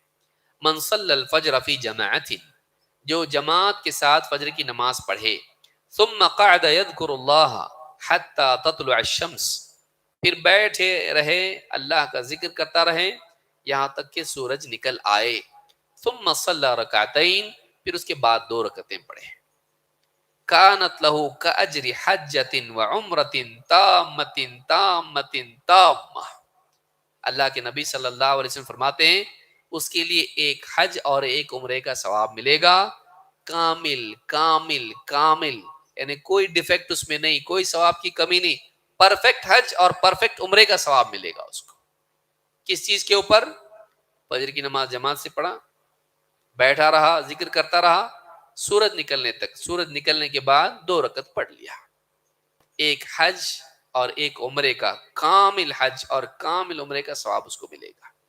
امام الترمذی نے اس کو روایت کیا ہے، اور صحیح الجامع صغیر حدیث نمبر 6346 پر شیخ الالبانی کہتے ہیں حدیث صحیح ہے. اسی طرح سے صلاۃ الضحیٰ، چاش کی نماز جس کو ہمارے یہاں کہتے ہیں، جو 9-10 بجے کے آس پاس پڑھی جا سکتی ہے، اس کے بارے میں کیا فضیلت ہے؟ اللہ کے نبی صلی اللہ علیہ وسلم فرماتے ہیں یصبح علی کل سلامہ من احدکم صدقہ، تم میں سے ہر آدمی جو صبح کرے اس کے ہر جوڑ کی طرف سے اس کو ایک صدقہ دینا لازم ہے. آدمی کے جسم میں جتنے جوائنٹس ہیں، اگر یہ جوائنٹ نہیں ہوتے تو کیسے کھاتا اور کیسے پیتا، کیسے حرکت کرتا، لکڑی کا ٹکڑا ہوتا ہو بالکل. یہ جوڑ ہیں جن کی وجہ سے آدمی ساری حرکتیں اور سب کچھ کام کر پاتا ہے. تو اللہ رب العالمین نے کتنی حکمت سے انسان کو بنایا ہے کہ اس کے جسم میں سارے جوائنٹس ہیں. وہ تو تب معلوم پڑتا ہے جب ڈاکٹر بولتا ہے آپ کی ہڈی گھس گئی گھٹنے کی، کوہنی کی، آپ کے رسٹ کا جو ہے معاملہ خراب ہو گیا ہے، بیچ میں کا جو ہوتا ہے وہ گھس گھس کے خراب ہو گیا، تب معلوم پڑتا ہے ٹائٹانیم ڈالنا پڑے گا. کتنے کا ہے وہ؟ اتنے لاکھ کا لگے گا، اتنا بڑا سرجری ہے. پیدائشی طور پر اللہ نے دیا ہے، کبھی کچھ نہیں اس کے اندر، کبھی آئل ڈالنے کی ضرورت نہیں، کبھی کچھ کرنے کی ضرورت نہیں. جب خراب ہوتا تب سمجھ میں آتا ہے کہ اللہ نے کیسا پیدائشی طور پر بنایا تھا اس کے لیے، جوائنٹس کیسے حرکت کرتے تھے اور کچھ بھی نہیں ہوتا تھا. تو ان جوڑوں پر آدمی پر، ہر آدمی پر صبح ہوتی ہے صدقہ دینا چاہیے اس نے اس کا. آپ نے فرمایا تو اب کیسا دے صدقہ؟ اتنے سارے صدقے کیسے کرے؟ 360 جوڑ ہیں، ان کے صدقے کیسے کرے؟ کہا کہ فَكُلُّ تَسْبِيحَةٍ صَدَقَةٍ، ہر سبحان اللہ بولنا صدقہ ہے. وَكُلُّ تَحْمِيدَةٍ صَدَقَةٍ، اور ہر الحمدللہ کہنا صدقہ ہے. وَكُلُّ تَحْلِيلَةٍ صَدَقَةٍ، اور ہر تحلیل لا الہ الا اللہ کہنا صدقہ ہے. وَكُلُّ تَكْبِيرَةٍ صَدَقَةٍ، اور ہر تکبیر صدقہ ہے، اللہ اکبر بولنا صدقہ ہے. وَأَمْرٌ بِالْمَعْرُوفِ صَدَقَةٍ، بھلائی کا حکم دینا صدقہ ہے. وَنَهْيٌ عَنِ الْمُنْكَرِ صَدَقَةٍ، اور برائی سے روکنا صدقہ ہے. اتنے سارے اعمال ہیں جو 360 ہونے چاہیے دن بھر میں، 360 صدقے ہونے چاہیے. اور آپ نے فرمایا وَيُجْزِئُ مِنْ ذَلِكَ رَكْعَتَانِ يَرْكَعُهُمَا مِنَ الضُّحَىٰ، یہ سارے صدقوں کے بدلے، 360 کے بدلے ضحیٰ کی 2 رکعتیں ہو جاتی ہیں. جو آدمی 2 رکعتیں پڑھ لے چاشت کی، وہ 360 جوڑوں کی طرف سے سارے صدقے ہو جاتے ہیں. یہ کتنی قیمتی نماز ہے یہ، کہ 2 رکعت آدمی پڑھ لے جسم کے جتنے جوڑ اس کے ہیں، جوائنٹس ہیں، کیونکہ نماز میں آدمی کا ہر حصہ جسم کا حرکت کرتا ہے، سب کو جھکا دیتا اللہ کے سامنے، بچھا دیتا اللہ کے سامنے، کہ اس کی پاؤں کی انگلیوں سے لے کے پیشانی جو سب سے اوپر کا حصہ سب سے نیچے، سب زمین پہ ٹکا ہوا ہے، اس کے ہاتھ بھی ٹکے ہوئے، اس کے گھٹنے بھی ٹکے ہوئے، اس کے پاؤں بھی ٹکے ہوئے ہیں، اور اس کی پیشانی، اس کی ناک بھی ٹکی ہوئی ہے، رکھ تیری ناک زمین پہ۔ 2 رکعت نماز چاش کے وقت میں آدمی پڑھے، ضحیٰ کے وقت میں، اس کی فضیلت یہ ہے کہ جسم کے جتنے جوڑ ہیں سب کی طرف سے صدقہ ہو جاتا ہے۔ یہ بہت بڑی فضیلت ہے اس نماز کی، امام مسلم نے اس کو روایت کیا ہے۔ اور آگے بڑھتے ہیں، عشاء اور فجر کی نماز جماعت سے پڑھنا، یہ نہیں جمتا، ہاں، عشاء اور فجر کی نماز جماعت سے پڑھنا، فضیلت کیا اس کی ہے؟ اللہ کے نبی صلی اللہ علیہ وسلم فرماتے ہیں، من صلی العشاء فی جماعت کان کقیام نصف لیلۃ، جو آدمی جماعت کے ساتھ عشاء کی نماز پڑھے وہ آدھی رات تک تہجد پڑھنے کا ثواب اس کو ملتا ہے۔ ومن صلی العشاء والفجر فی جماعت، اور وہ آدمی جو عشاء اور فجر دونوں بھی جماعت سے پڑھے، کان کقیام لیلۃ، اس کے لیے ایسا ہے جیسے رات بھر عبادت کرتا رہا۔ عشاء کی نماز پڑھا، سو گیا، پھر فجر کے لیے اٹھا، پھر فجر کی جماعت سے پڑھا، دونوں جماعت، بیچ میں سویا، کچھ بھی نہیں کیا، سوتا رہا رات بھر، لیکن عشاء کی جماعت اور فجر کی جماعت میں شریک ہونے کی وجہ سے اللہ تعالیٰ پوری رات عبادت کرنے کا ثواب اس کو دیتا ہے۔ آسانی سے زندگی بھر تہجد گزار بن کے مر سکتا ہے آدمی۔ جو آدمی رات میں جاگ نہیں سکتا، دن میں بہت کام رہتا، تھک جاتا ہوں، ایک دم ایسی نیند آتی کہ سویا کا مطلب مردگی سے پڑا رہتا، ٹھیک ہے، اگر تو عشاء کی جماعت اور فجر کی جماعت کا اہتمام کر لیں، درمیان کا جتنا وقت ہے سونے کی بجائے عبادت پہ شمار ہوگا، اگر تو یہ 2 چیزیں کر لے، زندگی بھر تہجد گزار رہ سکتا ہے، وہ سارا ثواب سمیٹ رہا اس کو، اتنا ثواب اس کو مل رہا ہے۔ کیا کرنا ہے؟ بس پڑھنا ہے۔ لیکن آدمی فجر کی نماز نیند کی وجہ سے اور عشاء کی نماز تھکن کی وجہ سے جماعت سے نہیں پڑھ پاتا، اور کتنے لوگ ہیں تو پڑھتے بھی نہیں ہیں، کتنے لوگ ہیں تو پڑھتے بھی نہیں، اور کتنے لوگ ہیں چھوٹ گئی تو قضا بھی نہیں کرتے۔ اللہ تعالیٰ رحم فرمائے۔ یہ 2 نمازیں جماعت کے ساتھ پڑھنا، اس کا بہت بڑا ثواب ہے۔ امام ابو داؤد اور ترمذی نے اس کو روایت کیا ہے۔ عشاء کے بعد 4 رکعتیں پڑھنا، نفل نماز عشاء کے بعد 4 رکعتیں پڑھنا، اس کی فضیلت کتنی ہے؟ عبداللہ ابن عباس رضی اللہ تعالیٰ سے، یہ عمل نبی صلی اللہ علیہ وسلم کا بھی ہے۔ عبداللہ ابن عباس رضی اللہ تعالیٰ میں کہتے ہیں، بت فی بیت خالتی میمونہ، میں نے اپنی خالہ میمونہ کے ہاں نماز پڑھی، یعنی رات گزاری۔ زوج بنت الحارث زوج نبی صلی اللہ علیہ وسلم، یہ نبی صلی اللہ علیہ وسلم کی ازواج مطہرات میں سے ہیں۔ کہا کہ وکان النبی صلی اللہ علیہ وسلم عندها فی لیلتها، اس رات اللہ کے نبی صلی اللہ علیہ وسلم انہی کے ہاں قیام پذیر تھے، وہیں رکے ہوئے تھے، آپ کی باری وہاں تھی حضرت میمونہ رضی اللہ تعالیٰ کے پاس۔ کہتے فصلی النبی صلی اللہ علیہ وسلم العشاء ثم جاء الى منزله، آپ نے عشاء پڑھی، عشاء کی نماز پڑھی، بعد آپ اپنے گھر آئے، اپنے کمرے میں آئے، فصلی 4 رکعات ثم نام، تو آپ نے 4 رکعتیں پڑھی، اس کے بعد آپ سو گئے۔ علماء نے کہا اس میں دلیل ہے اس چیز کی کہ اللہ کے نبی صلی اللہ علیہ وسلم بھی عشاء کے بعد 4 رکعتیں یہ پڑھتے تھے۔ امام البخاری نے کتاب العلم میں اس کو روایت کیا، حدیث نمبر 117 پر۔ اب یہ جو 4 رکعتیں ہیں اس کی فضیلت کیا ہے؟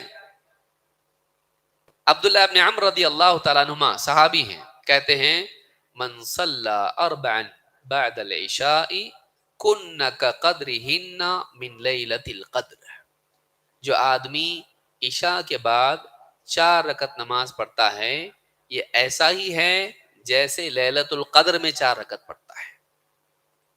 جو آدمی عشاء کے بعد 4 رکعت پڑھے یہ ایسا ہی ہے جیسے لیلۃ القدر میں وہ عبادت کرے۔ امام ابن ابی شیبہ نے اس کو روایت کیا اور اس کی سند صحیح ہے۔ حضرت عائشہ رضی اللہ تعالیٰ فرماتی ہیں 4 بعد العشاء